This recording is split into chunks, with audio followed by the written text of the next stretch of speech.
बिस्मिल्लाहिर्रहमानिर्रहीम। I am doctor Akhtar working as chest specialist in Burewala as well as in Chichawatni.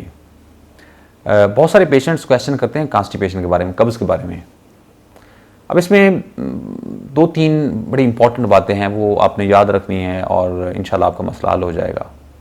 सबसे पहले समझना ये ज़रूरी है कि कॉन्स्टिपेशन या कब्ज़ क्यों होती है। इसकी कुछ वजूहात हैं। नंबर 1 ये है कि जो लोग ज़्यादा फैटी मतलब चिकनाई वाली चीज़ें लेते हैं उनको कब्ज़ होती है। फॉर एग्ज़ाम्पल समोसे पकौड़े जो लेते हैं, या इस तरह इसके अलावा जो और फैट की शक्ल में बहुत सारी चीज़ें लेते हैं, या फास्ट फूड लेते हैं। नंबर 2 जो लोग अपना बहुत कम पानी का इस्तेमाल करते हैं, वाटर का कम इस्तेमाल करते हैं, तो उनको कब्ज़ होती है। नंबर 3 अगर आप एक्टिव नहीं हैं। एक्टिव का मतलब है कि आप सीडेंटरी लाइफस्टाइल है। अगर आप ऑफिस में वर्क करते हैं, आप ऑफिस जाते हैं, चेयर पे बैठते हैं, कुछ ऑफिस वर्क करते हैं, वापस आते हैं, टीवी देखते हैं, तो आप बिल्कुल एक्टिव नहीं है। चौथा पॉइंट ये है कि एक्सरसाइज रेगुलर नहीं करते। तो डेली अगर आप कम से कम 30 मिनट्स पर डे अगर वॉक करते हैं या एक्सरसाइज करते हैं तो ये सफिशिएंट है। तो अगर आप ये नहीं कर रहे तो ये भी एक वजह होती है कॉन्स्टिपेशन कब्ज़ होने की। 5वीं वजह है कि अगर आप ओबेसिटी है, आप मोटे हैं, तो ये भी वजह है कॉन्स्टिपेशन की। उसमें डेफिनेटली आपका ओवरलोड होता है फैट की शक्ल में। अब ये तो कुछ कॉमन वजूहात थी। अब कुछ चीज़ें हैं जो डिजीज़ की शक्ल में होती हैं। फॉर एग्जांपल अगर किसी को हाइपोथायराइडिज्म एक बीमारी होती है, उसमें है तो उसमें भी कॉन्स्टिपेशन होती है। या अगर खुदा न खास्ता किसी को कोलन कैंसर है, उसमें भी हो सकती है। लेकिन याद रखें कि जो कंडीशंस मैं डिजीज़ वाली बता रहा हूँ, इसमें कुछ सिम्टम्स होती हैं, वो मैं बता देता हूँ जो कॉमन है। अगर आपको सिंपल कॉन्स्टिपेशन इट्स ओके, उसको तो वो मैं भी उसका हल बताता हूँ, वो तो उनको ठीक किया जा सकता है। लेकिन अगर आपको इसके साथ वॉमिटिंग हो रही है, यानी उल्टियाँ बहुत ज़्यादा आ रही हैं, आपका वज़न कम हो रहा है, आपको खाने के साथ खून आ रहा है, तो ये आपको पेट में बहुत ज़्यादा दर्द होता है, रूटीन में होता है या कभी कभी होता है, तो ये कुछ ऐसी अलामात हैं, इसका मतलब आपको कोई सीरियस डिजीज़ हो सकती है।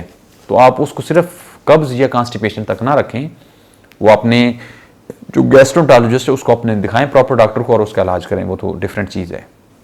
अगर सिंपल कॉन्स्टिपेशन, अब उसका क्या हल हो सकता है? उसका हल ये है कि एक तो नंबर 1 आप कम से कम 7-8 गिलास जो है वो रूटीन से ज़्यादा पानी पिए। जितना भी आप पीते हैं उससे ज़्यादा उसको करें। नंबर 2 आप अपनी जो खुराक है उसमें ना फाइबर डाइट हम कहते हैं, उसमें यह है कि आप वेजिटेबल्स यानी सब्जियां और फ्रूट का मैक्सिमम इस्तेमाल करें। आप जितना ज़्यादा इनका यूज़ करेंगे आपको कॉन्स्टिपेशन नहीं होगी। नंबर 3 आप जो रोटी लें वो कोशिश करें कि वो जो मोटा फाइबर हो उस वाली आटा इस्तेमाल किया हो, फाइन ना हो। तो अगर आप वो रोटी लेंगे, या इसकी आमतौर पर जो हमारे जो मशीनें देहातों में चलती हैं उसमें वो एक मोटा आटा पीसते हैं, एक बारीक होता है। तो जो मोटे आटे वाली मशीन है उससे जो आटा बनता है उसकी अगर आप रोटी लेंगे तो आपकी कॉन्स्टिपेशन डेफिनेटली उससे रिलीव होगी। इसके साथ आप रेगुलर एक्सरसाइज करें और कोशिश करें कि डेली कोई 30 मिनट्स तक डेली आप एक्सरसाइज करें। और वो एक्सरसाइज जिम की शक्ल में हो सकती है, वो वॉक की शक्ल में हो सकती है, तो आप उसमें एक्सरसाइज करें। इसके अलावा खुद को एक्टिव रखें। इसके अलावा आपने जो कॉफ़ी का या चाय का कम से कम यूज़ करें, क्योंकि उसमें कैफीन वगैरह होती है और वो भी इसमें गड़बड़ करती है। छठा पॉइंट ये है कि आप लेग्जेटिव हम कहते हैं कि जो लोग कब्ज़ रिलीव करने के लिए कुछ मेडिसिन लेते हैं, जुलाब भी कहते हैं इसमें ना पंजाबी में या उर्दू में, तो आप जुलाब या लेग्जेटिव कम से कम लें, क्योंकि अगर आप वो रेगुलर लेंगे तो हमारी बॉडी उसको अडॉप्ट कर लेती है। जब वो अडॉप्ट कर लेती है तो अगर आप वो दोबारा यूज़ ना करें तो आपको कॉन्स्टिपेशन हो जाती है। इसके अलावा बहुत सारे लोग जो एंटी डिप्रेसेंट्स लेते हैं या आयरन की टैबलेट्स कुछ ख़वातीन लेती हैं, वो भी कॉन्स्टिपेशन करती हैं। तो आप उनको कम से कम लेवल पे रखें तो आपको कॉन्स्टिपेशन नहीं होगी।